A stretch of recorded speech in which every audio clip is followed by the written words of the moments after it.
അങ്ങനെ വീണ്ടും നമ്മൾ ഒന്നുകൂടി വിവാദത്തിലായി. നമ്മളങ്ങനെയാണല്ലോ, ദിവസവും രാവിലെ നമ്മൾ കഴിക്കുന്ന രാവിലെ ഒരു കൊണ്ട് വിവാദം, ഒരു ചായ, ഉച്ചയ്ക്ക് വിവാദം, ഊണിന് പകരം എല്ലാം വിവാദമാണ് കഴിക്കുന്നത്. ആഗോള അയ്യപ്പ സംഗമം നടന്നു, അത് വിവാദമായി.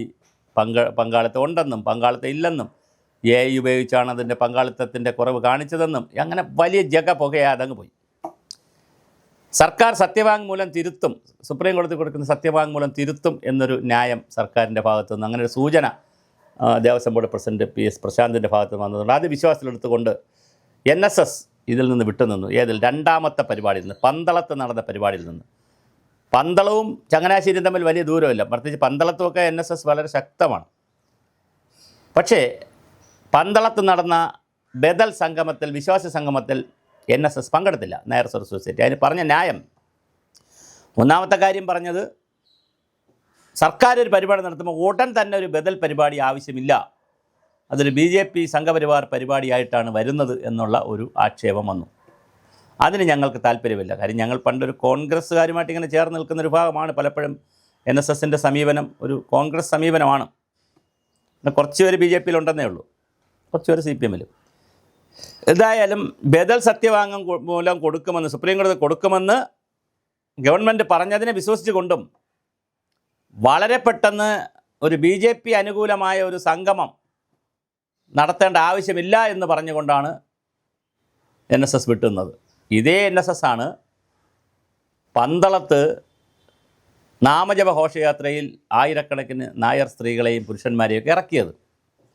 അന്ന് ആയിരക്കണക്കിന് നായർ കമ്മ്യൂണിറ്റിയിൽപ്പെട്ട സമുദായത്തിൽപ്പെട്ടവർ തെരുവിലിറങ്ങിയെങ്കിൽ ഇന്ന് ഈ പന്തളത്ത് ഇന്നലെ നടന്ന സമ്മേളനത്തിൽ അവർ പങ്കെടുത്തില്ല, മുഖം തിരിഞ്ഞു നിന്ന് പ്രതിനിധികളെ അയച്ചില്ല.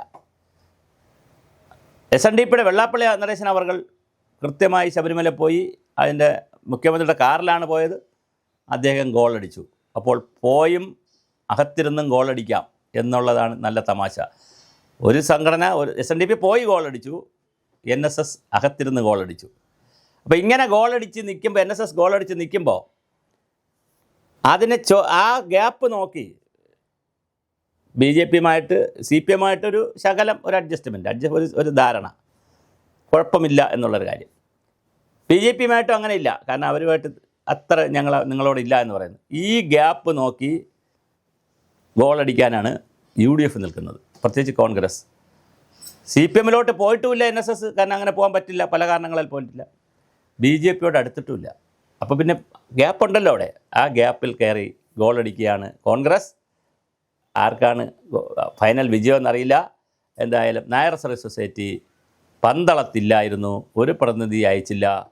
പക്ഷേ ആളിനൊന്നും കുറവില്ലായിരുന്നു, വലിയ ആൾക്കൂട്ടമായിരുന്നു. തമിഴ്നാട് മുൻ BJP പ്രസിഡന്റ് അണ്ണാമലൈ വന്നു, IPS തേജസ്വി വന്നു, അങ്ങനെ ഒത്തിരി പേര് വന്നു, സ്വാമിമാർ, സന്യാസിമാർ, പരിപാടിയൊക്കെ ഗംഭീരമായിരുന്നു.